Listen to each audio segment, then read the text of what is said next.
The muezzin's call drifted across the morning air, echoing through the marble courtyards of Topkapi Palace. Sultan Mehmed II, a ruler both feared and admired, stood by the lattice window of his private chamber, watching ships slide across the Bosphorus. Power surrounded him, gold, soldiers, silks, but his heart was bound by something forbidden: love.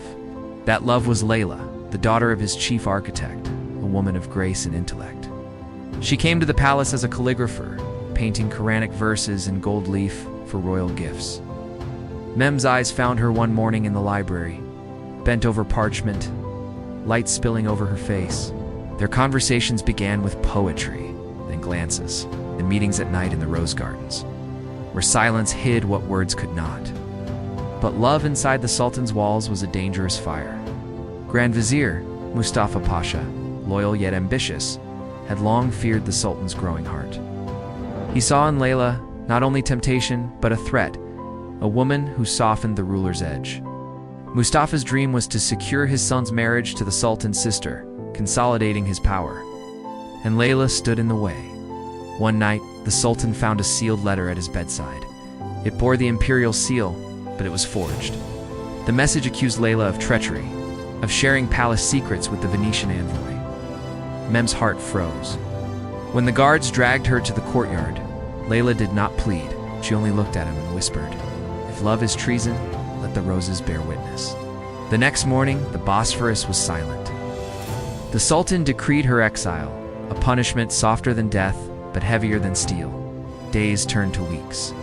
Then came the storm.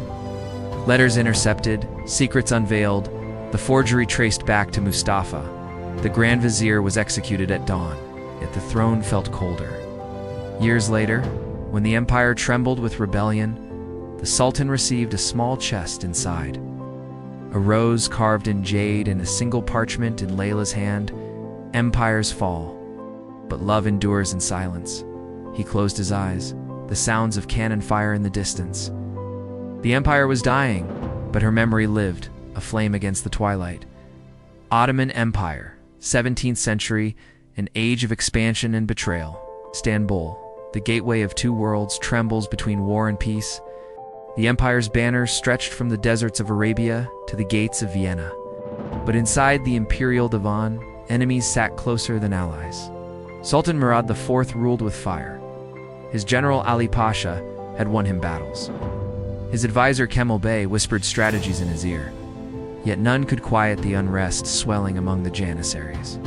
As the Sultan prepared for his greatest campaign, an envoy from Europe arrived, Alara Damour, a French diplomat with eyes as sharp as her mind.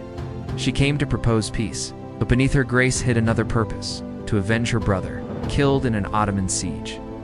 Ali Pasha saw her as a spy. Murad saw her as hope. Night after night, their debates turned into confessions, politics into passion. The Sultan was a man torn between love and the empire's destiny.